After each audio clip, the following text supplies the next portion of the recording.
Pennsylvania Assembly, the legislative branch of the colonial government, first met in this room in 1735. 40 years later, they would move upstairs, so that beginning in May of 1775, the Second Continental Congress would use this room. Now, when the delegates of that Congress arrived, the majority did indeed want to work out their differences with Great Britain. They were proud of being British subjects, and for the most part, wanted to remain so. And that's the major issue that they debated in this room for more than a year before they determined that independence was really their only option left. On June 7, 1776, Richard Henry Lee of Virginia introduced the resolution for independence. That resolution was approved here on July 2nd. For the next 2 days, the men meeting here argued over Mr. Jefferson's draft of the Declaration of Independence.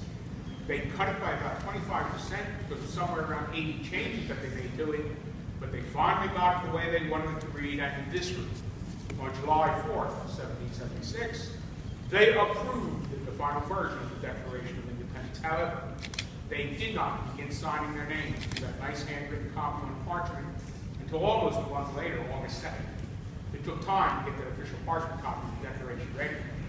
But that doesn't mean they took the time off between July 4th and August 2nd, because they knew they still had very serious work to do. Because when they reviewed the wording of the Declaration, they saw what we would see if we picked up a copy of it today. The vast majority of that document is really nothing more than a long list of grievances, complaints.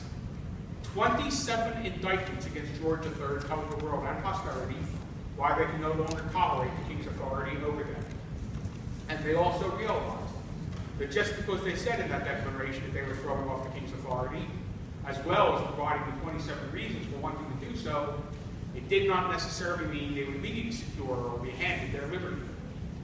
They knew that they would still have to complete a long, hard, very difficult war against the strongest empire on earth.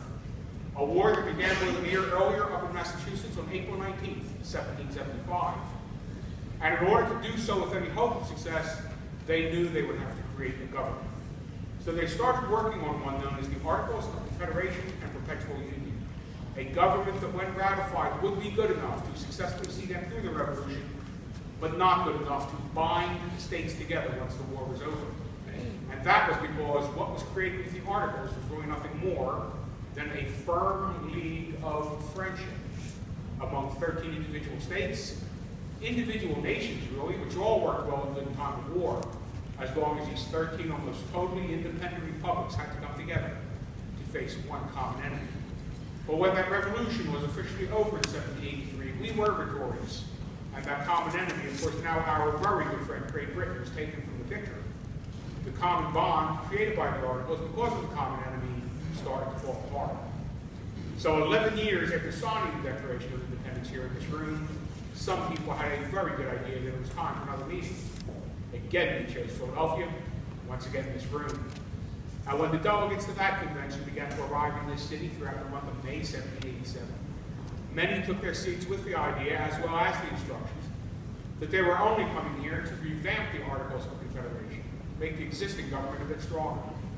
They soon realized, however, that would be impossible to do.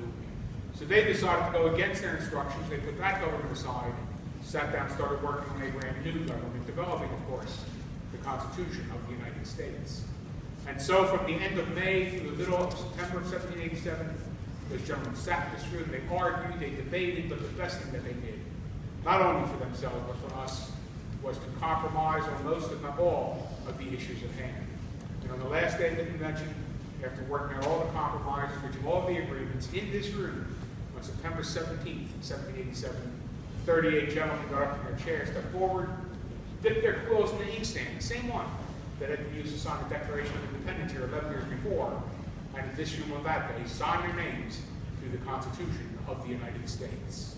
That is why I always refer to this room as the most historic room, in the most historic building, in the most historic square mile of America.